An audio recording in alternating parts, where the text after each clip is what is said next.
to the debrief, everybody. We'll take you back to the courtroom for testimony from Marquis Floyd in just a moment. But first, we now know the name of the police officer who shot and killed a Fort Worth, Texas woman in her own home over the weekend. Officer Aaron Dean was the person wearing this body cam in the overnight hours between Friday and Saturday. A concerned neighbor called a non-emergency police number because the door of a Tatiana Jefferson's home was open. Within seconds of arriving, Officer Dean saw Jefferson through a bedroom window, open fire, and killed her. He was never attacked. This is the victim of that shooting, Tatiana Jefferson, a pre-med graduate of Xavier University and sold equipment for the pharmaceutical industry. Attorney Lee Merritt set up a GoFundMe page in her honor. By mid-afternoon today, Monday, it was about $30,000 away from making a $200,000 goal.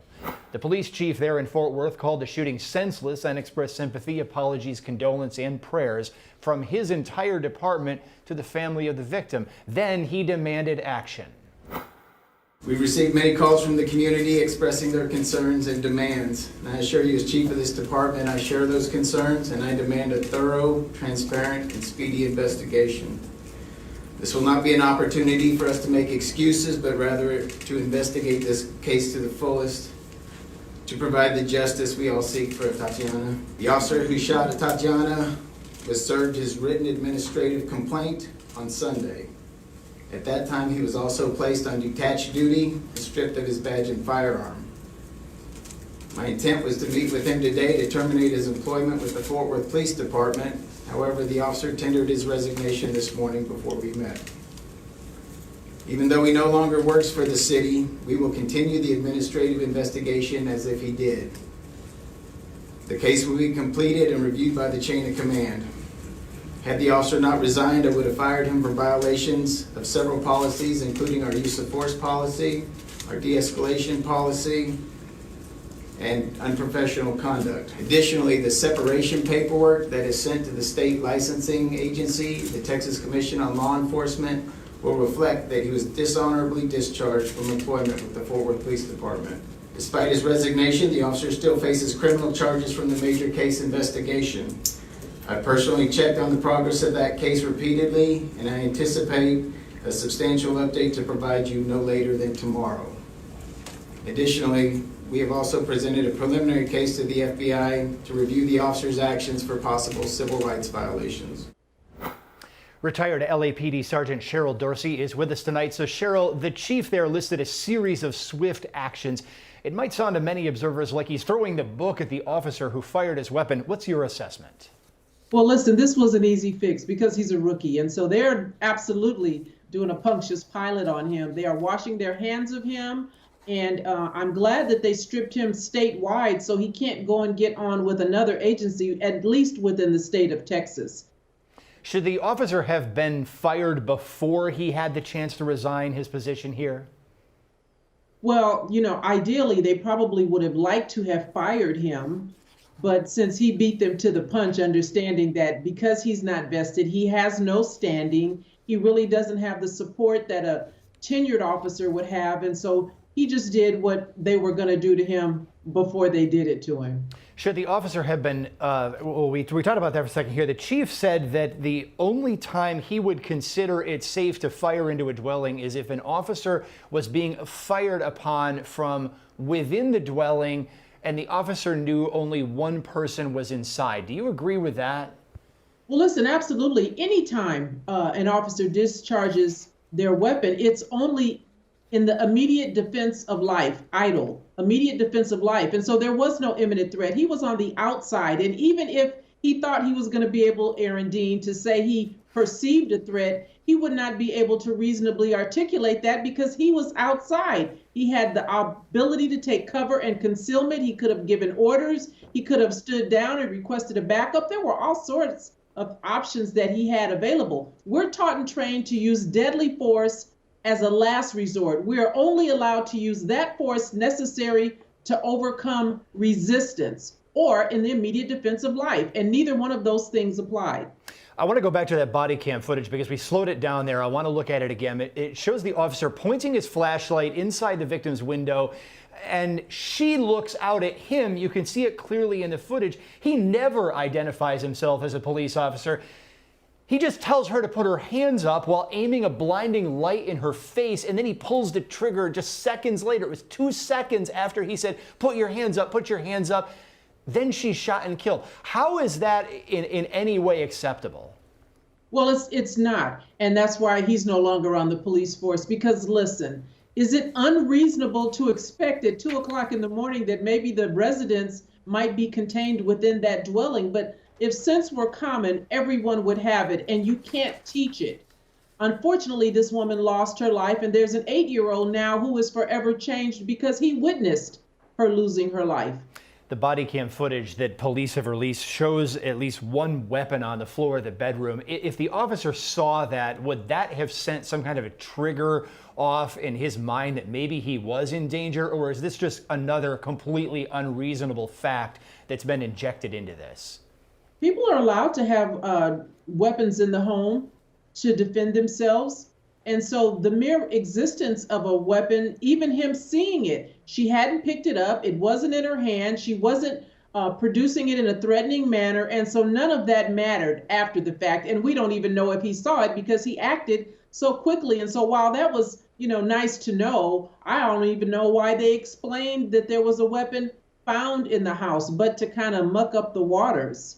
It's another fact that's been dropped into the investigation. It's been characterized by many people just as you characterized it. Cheryl Dorsey, appreciate your insight on this case with us tonight. Now let's move on to the case of a Florida man accused of murdering his pregnant ex-girlfriend. Court just wrapped up for the day in the trial of Marquis Floyd. He's accused of killing 24-year-old Sade Dixon. The medical examiner says Dixon was shot 8 times. He shot and injured her brother, Ronald Stewart. And after a massive manhunt, Loyd is accused of shooting and killing a police officer. But many of the details of that second shooting are not allowed into this trial. He says the shootings were self-defense, but because the victim pointed a gun at him. Now, despite a history of outbursts in court, the defendant took the stand and started complaining about the victim. We was in front of her mom's house one time, and she wanted me to smoke with her. So I'm like, all right, I'll smoke one time with you, because I don't smoke. So we smoked, and then I guess the weed today, when I was young, because I went away when I was 22.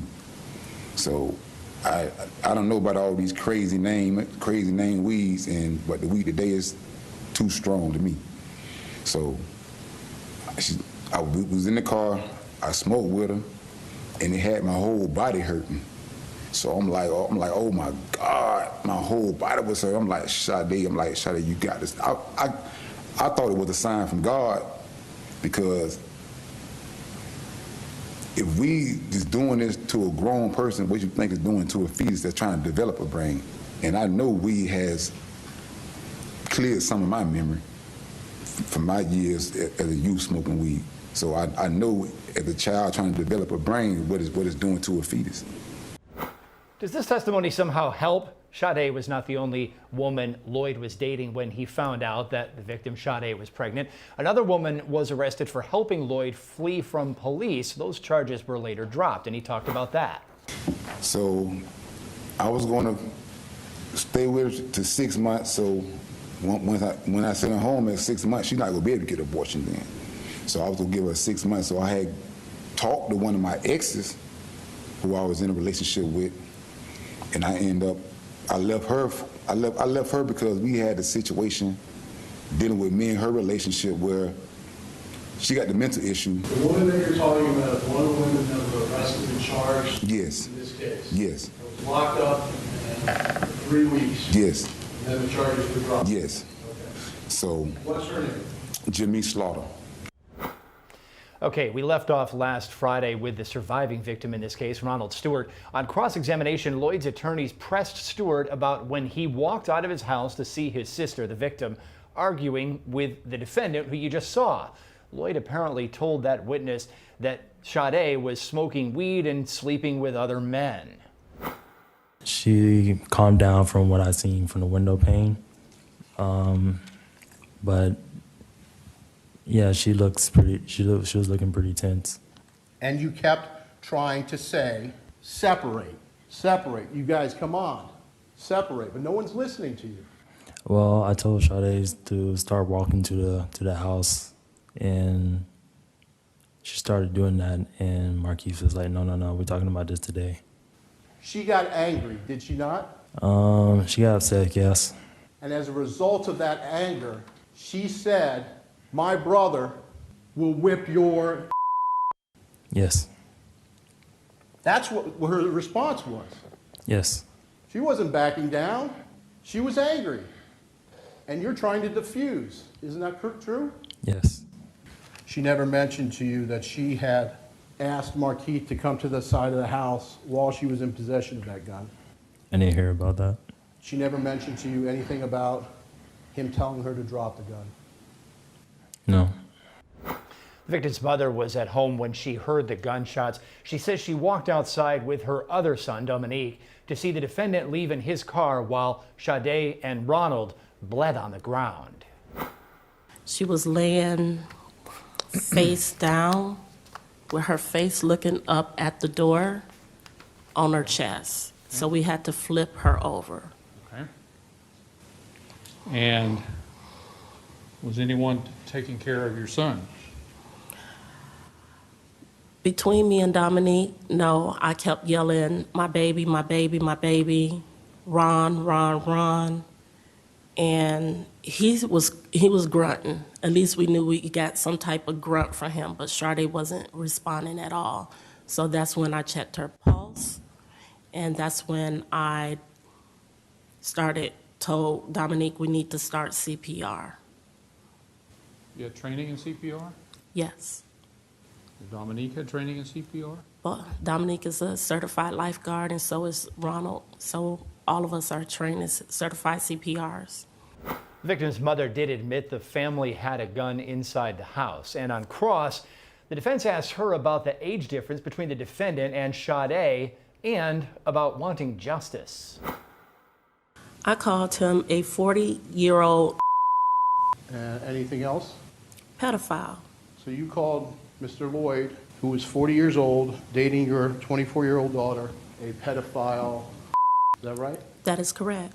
And that was at the beginning. That's how you began your relationship with him. That is correct. And you didn't want him in your house. That is correct. But you actually allowed him in your house for Thanksgiving. Only because she asked me. Because she loved him. In her own way. Is that right? I wouldn't say it was love. I would say more of lust.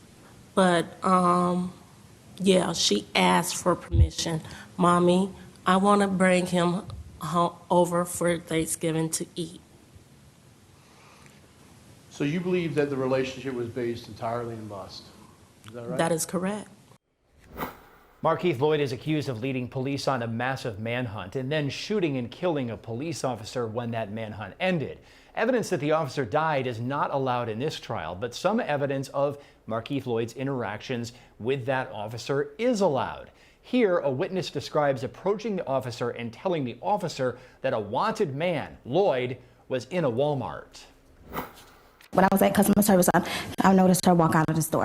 I left out of the store, and when I got past the door, I ran and stopped the police officer. I stopped her and let her know that Marquis Floyd was in the store. I told her that they were looking for him because he was wanted for murdering Sade Dixon. And then I screamed and told her that he had on a shirt with security on it. She stopped him when he came out. What did you hear her say? Get on the ground?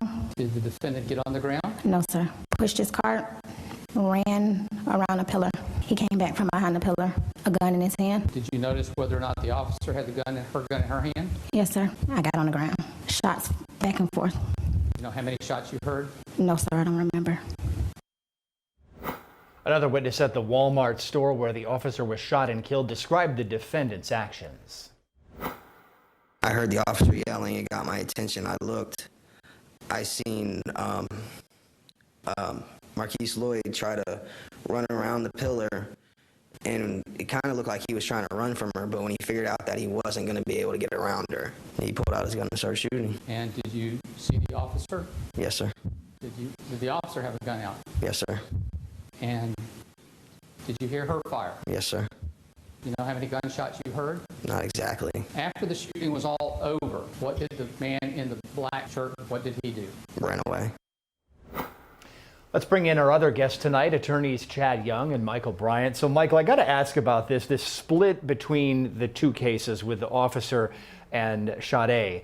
It seems to me that some legal decision must have been made here that, well, there's evidence of his flight being evidence of consciousness of guilt as to the first shooting, but we're not going to let in too much about the shooting of the officer because that would be unduly prejudicial. Is that your assessment? Dicey, yes. In a dicey situation that may be the subject of appeal if it becomes an issue, because I don't know how you pair it out like they did. You know, you can talk about him fleeing and evading arrest, but do you have to get into the nuts and bolts of him pulling a gun and the officer having a gun and shots being fired? I don't know if you need to go that far without prejudicing the jury on this thing. Yeah, I mean, it's a really tough line to draw here. Chad, let me ask you about this. The defendant takes a stand, and we were hoping to bring you some of it live here, but he wrapped up just a few seconds into the top of the hour here. But this nonstop testimony about who's smoking marijuana, I'm smoking weed, people are smoking weed, it's going to harm the fetus. How does this help this guy beat a murder charge? Look, he has to convince this jury what was going through his mind at the moment that he pulled that trigger.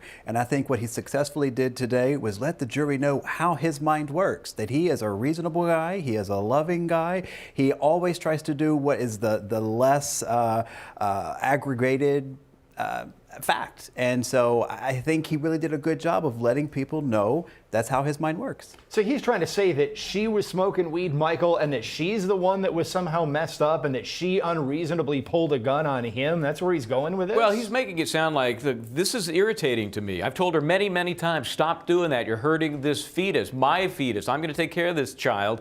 You have to take care of the child while it's in utero. That's the least you need to do. So it helps the jury understand why he was so aggravated. We're arguing it more articulately than he did, though, Chad. Is the jury getting this? He's coming back on the stand tomorrow. Are they getting this core message? I think so. Look, many, many times he has said some crazy things, some outlandish things, maybe even some offensive things, especially to some of the female jurors. But I think what you get overall is how this guy processes information. I think that we've got the message, and there are many interpretations thereof. We'll be back with you gentlemen in just a minute. Still ahead tonight here on the Debrief. 2 trials we're following now. Our questions of death or life in prison. We'll recap those, plus the case of a doctor murdered with a hammer. We will be right back with that case.